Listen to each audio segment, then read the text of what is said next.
De volta com o nosso Geração Saúde desta sexta-feira, como a gente havia dito no primeiro bloco, o nosso bate-papo agora é sobre uma especialidade médica que a gente quer apresentar, na verdade, para vocês, que muita gente não conhece ou sabe, mas não sabe exatamente do que trata. Nós vamos falar sobre coloproctologia. Para conversar sobre esse assunto, a gente convidou aqui o coloproctologista, o Dr. Alexandre Nonato, que já está ao vivo comigo aqui no estúdio. Dr. Alexandre, bom dia, seja muito bem-vindo aqui no nosso programa e eu já quero agradecer pela sua participação aqui hoje.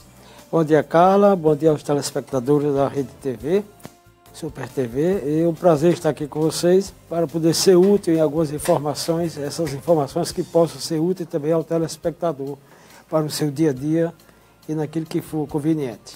Exatamente. Eu já começo conversando e perguntando, doutor Alexandre, o que é o coloproctologista? Com certeza você que está em casa já ouviu falar esse termo, dessa especialidade, mas algumas pessoas podem não ter ideia do que exatamente seja. Explica aqui pra gente. Então, a coloproctologia, ou o coloproctologista, é uma especialidade que não é nova, é de décadas, mas que a gente entende que para a população é relativamente novo. A proctologia é aquela área da medicina que lida mais com, tanto da parte clínica como da parte cirúrgica, lida com as doenças do aparelho digestivo baixo, isto é, da parte final do aparelho digestivo, que compreende os intestinos grossos, o reto e o ânus.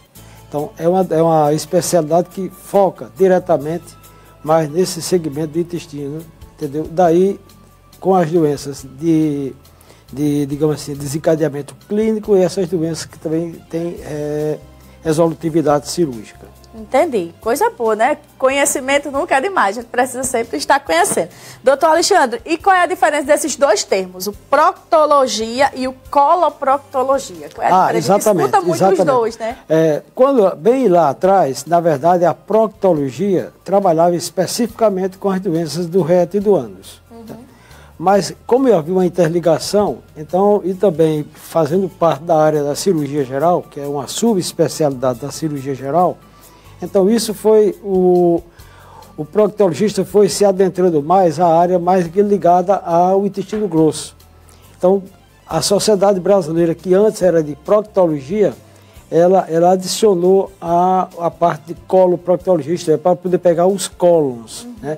Que é toda a parte do intestino grosso. Aquela região. Toda a região do intestino grosso, que fazendo-se uma subdivisão, compreenderia o intestino do lado direito, que é o colo ascendente, o colo transverso, o do lado esquerdo, que seria o descendente, o colo sigmoide, daí o reto e o ânus. Então a coloproctologia englobou tudo isso, essa parte do intestino mais o reto e o ânus. Entendi. Então fez aquela junção e deixou tudo numa especialidade só. Que bacana. E quais são as doenças, doutor Alexandre, que esse especialista vai tratar? Sim.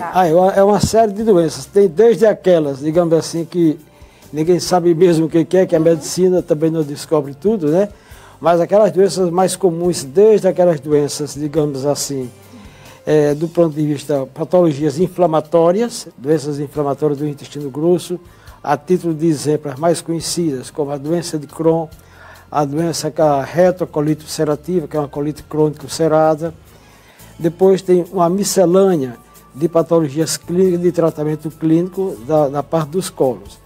Depois parte para as patologias tumorais, que podem ser formações iniciais de pequenos caroçozinhos, chamados de pólipos. Esses pólipos podem ser pequenos, podem ser grandes, eles podem ser benignos, podem se malignizar, entende?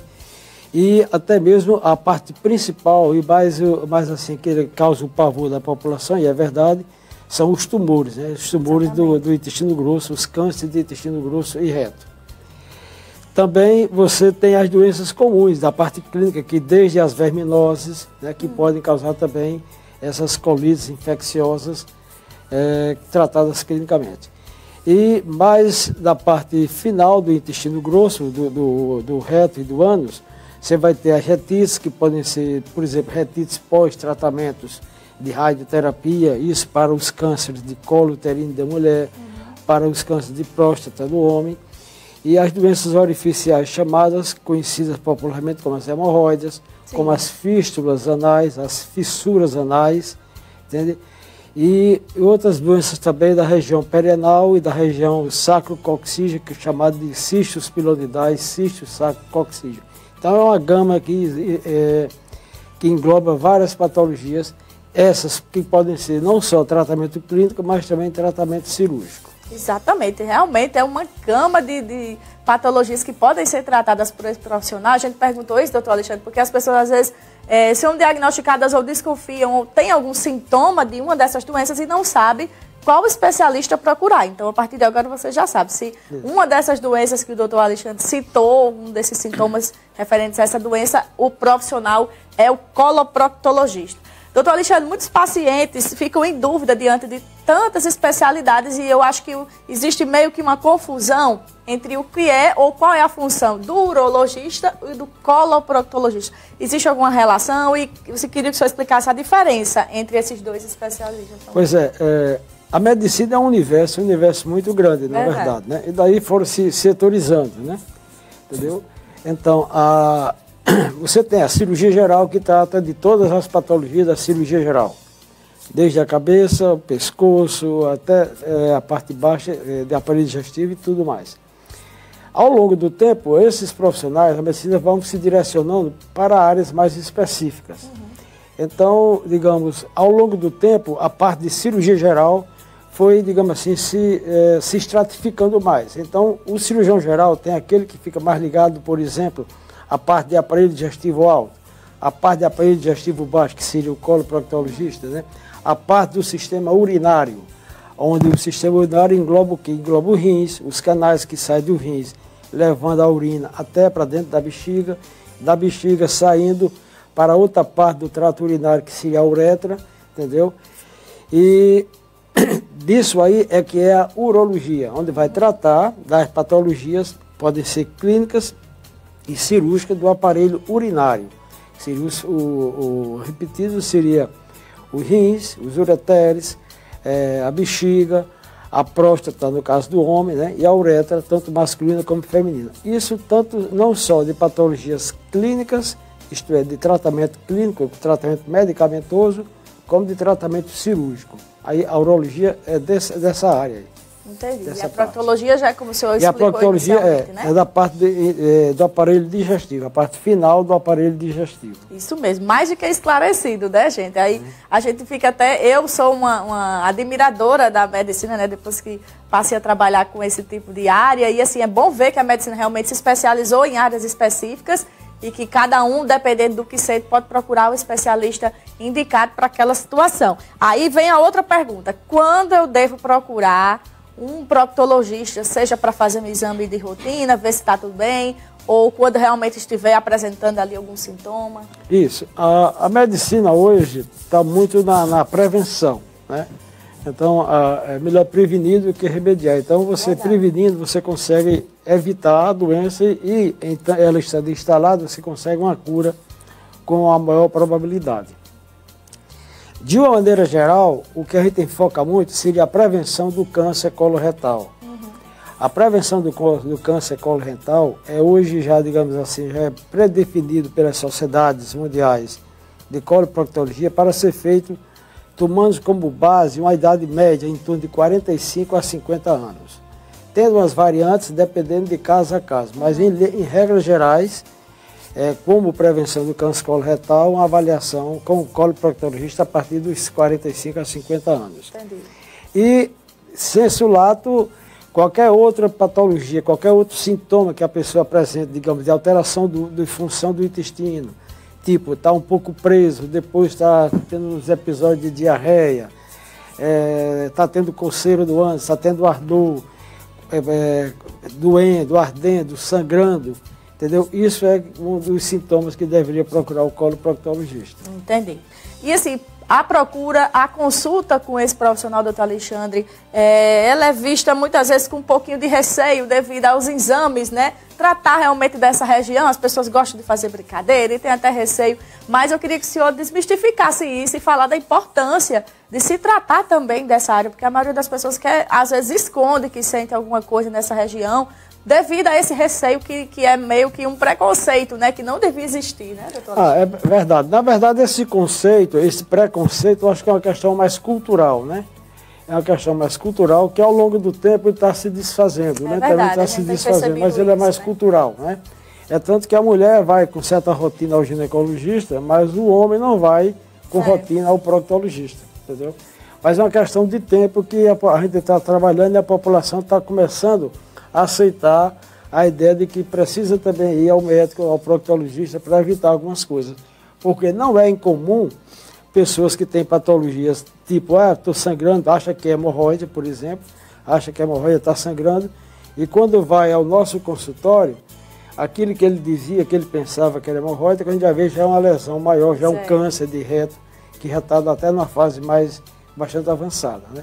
Então, assim, é orientado, assim, procurar daquele mínimo sintoma, que a gente não sabe o que é, e esquecer aquela questão de usar o remédio que o amigo fez, que a amiga receitou, que deu certo para um, mas nem todos os casos, nem todas as doenças são iguais. Cada caso é um caso à parte. Exatamente. E outra dúvida frequente, doutor Alexandre, trata homens e mulheres também? Isso, mesma coisa, Tudo igual. Os dois, as doenças é a mesma coisa só. Não vai escolher o gênero, né? Não vai escolher o gênero, vai não. Outra coisa importante destacar, que o senhor até já iniciou falando, mas é assim, por mais simples e pequeno que seja o sintoma, nessa região ou em qualquer outra, mais especificamente do que a gente está falando, é importante procurar um profissional, gente, porque às vezes, como o doutor Alexandre estava falando anteriormente, a gente procura qualquer coisa, toma um remédio que serviu para alguém, procura um profissional que não é indicado, aí a coisa se agrava e se torna uma proporção que às vezes você não esperava. Então, destacar isso, né, doutor Alexandre? A importância de procurar como prevenção, como o senhor acabou de falar, esse profissional também. Exatamente. Isso que você disse é o que a gente procura fazer, orientar os pacientes, para que ele faça, digamos assim, a propaganda boca a boca, né? Isso. Não deixar mais aquele preconceito, aquele mito de que há o machismo. Isso aí, o machismo é que mata, viu? É verdade. Disse tudo, exatamente. Acabar com esse preconceito, com esse mito todo, porque a gente sabe que saúde e qualidade de vida vem em primeiro lugar na nossa vida, né, doutor Alexandre? Exatamente. Muito obrigada, doutor Alexandre. Foi um prazer receber você aqui. A gente está muito feliz de poder levar essa informação hoje para o nosso público. Tá bom, eu também fico ao dispor. Obrigado a vocês por ter aberto esse espaço. E sempre que possível, que necessário, a gente pode estar tentando colaborar aqui com vocês e com o telespectador. Isso mesmo, a gente fica muito feliz, já combinei outras pautas aqui, doutor Alexandre. A gente costuma dizer que quem vem uma vez, não vem só uma vez, vem de novo. Muito obrigada mais uma vez, doutor Alexandre. Obrigada a você que passou a semana inteira junto com a gente aqui no nosso programa Geração Saúde. A gente fica por aqui, bom final de semana. Deixa o recadinho aí especial mais uma vez para as mulheres. A partir de segunda-feira, procura se informar, procura saber direitinho como é que faz para você fazer sua mamografia. O Grupo Reviver vai passar 3 dias aqui em Mossoró para fazer esses exames de forma gratuita, tá certo? Bom final de semana, segunda-feira a gente volta 10h15 ao vivo, aqui na telinha da Super TV.